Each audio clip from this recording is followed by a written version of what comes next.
Dad Vibes, we do all things Dad. So it's another windy day.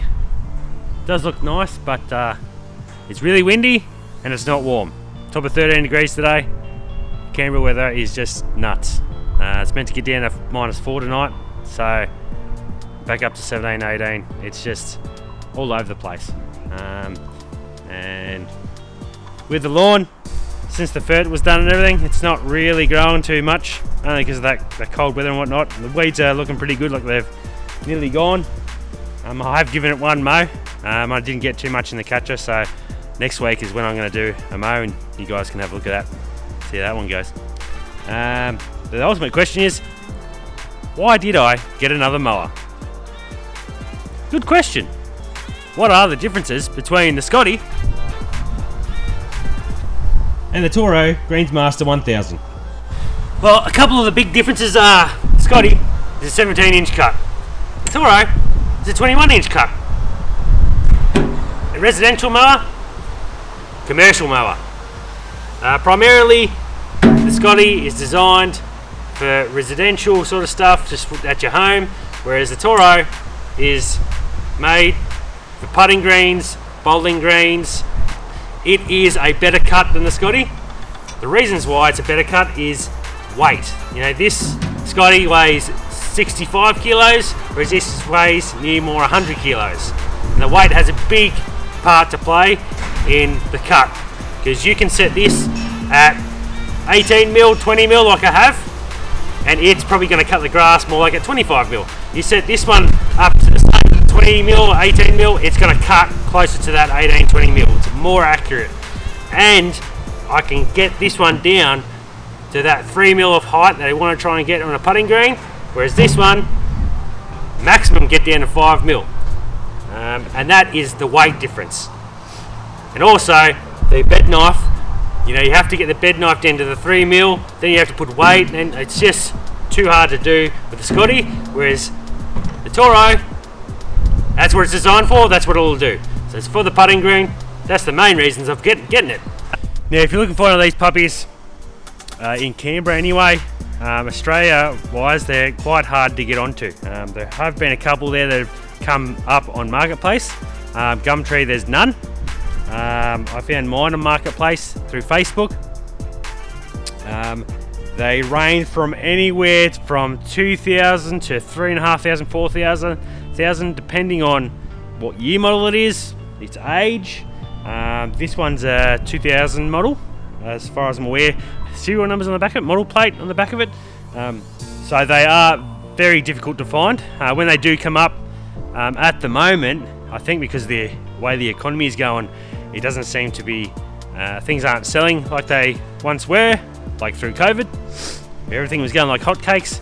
Everything seems to be taking a longer time for people to sell. So I found this one on Marketplace. Asking price was around $2,000. The closest one to it was 2,900 up past Sydney. It was fairly similar. The biggest difference between this one and that other one was it came with transport wheels. This one doesn't. It's a little bit annoying because I've got to take it up and down the driveway. Transport wheels would be pretty handy, but they are extremely hard to find. Again, like the mowers. I have no idea why someone would remove the wheels and not have them for it. It's really confusing, but it didn't come with any. So what I'm gonna probably have to do is try and make some. I've seen on the there's a Toro Greensmaster 1000 page on Facebook where someone's made some transport wheels. I will probably give that a crack. Might have to see a mate who's a boilermaker give us a hand, but that's really the only thing that it needs. It doesn't cut paper like the Scotty at the moment. Probably could go for a back lap, which I may show you what that is in the next episodes going forward in the future. But so it does need a sharpen. It's not such a big deal. I got a bloke that I know at a golf course that can sharpen the reels for me, so it's not such a big deal. But I will try a back lap at first, because that's a maintenance schedule as you would do on the reels. Instead of getting them sharpened, if you want to keep them nice and sharp all the time, you do a back lap, which essentially is just putting some gritty paste onto the reel, spin that up against the bed knife, and over time, as you are grinding it in that way with the paste, it'll sharpen up the reel, hopefully. We'll have to give it a crack and see if it works, I don't know. It's not such a big deal because I'm not doing the putting green for another 6 months or so, 5 or 6 months, so it doesn't need to be ready till then. But I'm not gonna do a restoration on this one. It is just primarily for the putting green. It's not in too bad nick, apart from not having transport wheels and needing a bit of a grind. The side covers are a little bit bashed. It's to be expected with a mower of this age, and also what it would have been used for. So I won't be using it heavily, maybe every second day, and only in the small patch at the front on the green. Whereas back in its heyday, it probably would have been doing 18 greens every couple of days. So it's a lot less work that I'm going to be doing on it. So the differences with the Scotty and the Toro, usage-wise, is you've got your engage and disengage lever, which propels the mower forward and stops it. Whereas on the Scotty, it's got a clutch, it's got a handle. So you can decide to either go on hard or off. And it doesn't have anything for the throttle. I've got that on the side of the engine on the Scotty. Whereas on the Toro, I've got that little one here, lever, to control the speed of the engine. And also this one has a brake, which I don't know what you need a brake for, because it's pretty heavy and it ain't going anywhere when you try and push it too far. You can turn it around, but pushing it forward and back is not easy. Whereas the Scotty, again, is lighter, so easy to move. Yeah, both start really well. The engines are actually a bit funny on these ones, because how the Scotty works. So how the Scotty works is with your lever for the clutch on the engine. You pull it up to engage it, makes all the chains and everything turn, makes the wheel turn. Disengage, that's it. On the Toro, we've got this little latch. That's your on off for the reel by itself, but when it's running, it's always spinning. So it always spins, you engage that, and it'll engage the reel, it'll spin when you decide to move. Yeah, it'll spin, the reel will spin when you decide to move the cylinder mower forward, and it'll start cutting when you start moving.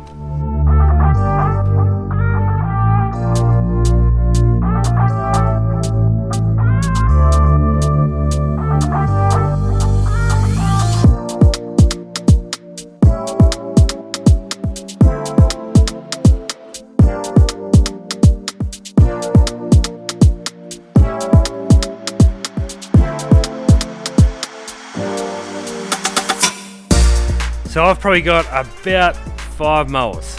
So I got the Toro, the Scotty, another 17-inch Scotty that I've got in pieces, and I've got a Model 40, which is an old one I got for free from the a bloke.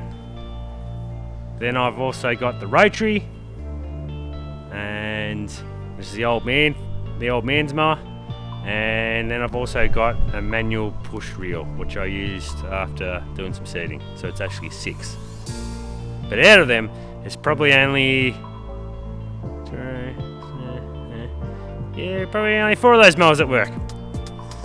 But main reason getting that Toro is for the putting green, and it is going to look good in the end. Can't wait. I'm so pumped about it. Anyway. We've got to get to servicing this Hilux. It'll probably be the next vid, because we'll get to find out what servicing 101 is. Whether you like it or not's another thing. Anyway, till then, peace out.